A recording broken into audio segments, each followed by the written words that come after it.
মাধ্যমিকে আমি ফার্স্ট হয়েছি। আমার এই সাফল্যের পিছনে রায় ও মার্টিনের কোশ্চেন ব্যাংক ইংলিশ ও প্রশ্নবিচিত্রা বই দুটির অবদান সত্যিই অনস্বীকার্য। উচ্চ মাধ্যমিকে আমি সেকেন্ড হয়েছি। আমার এই সাফল্যের পেছনে রায় ও মার্টিনের কোশ্চেন ব্যাংক ইংলিশ ও প্রশ্ন বিচিত্রা বই দুটির অবদান সত্যিই অনস্বীকার্য। এই হচ্ছে মারা পুঁথিগত মুখস্থ চোতা বিদ্যা। মানে দুজনেই দেখলে মারা সেম কথা বললো, যেরকম স্ক্রিপ্টে লিখে দেওয়া হয়েছে সেটাই মারা মুখস্থ করে মারা গড়গড়িয়ে বলে দিল। আরে মানে একজন যখন বলছে রায় ও মার্টিন ওর জীবনে অনস্বীকার্য মারা কাজ করেছে, তুই মারা অন্য কিছু বল।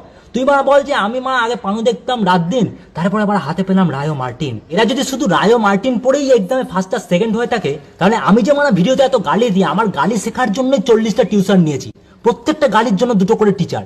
একটা টিচারকে তো মারা স্পেশালি স্পেসিফিক করে আনিয়েছে শুক্র গ্রহ থেকে, মানে নতুন একটা গালিও শিখিয়েছে মারা শুক্রাণু চোদা। কাদেরকে বলে জানো? যেসব ছেলেদের মারা দম নেই, অন্যের পেছনে লেগে পোচ্চেটে মারা বড় হওয়ার চেষ্টা করে, তাদেরকে মারা শুক্রাণু চোদা বলে। আমার এই গালি দেওয়ার পেছনে শুধু নয় টিউশনই, না রোদ্দুর রয়, না ছায়া প্রকাশনী, মনে থাকা চাই পুরকি আর পদে চুলকানি মানে প্যাশান, নাহলে আমার জীবনে হাটকে টাইপ কাজ করতে পারবে।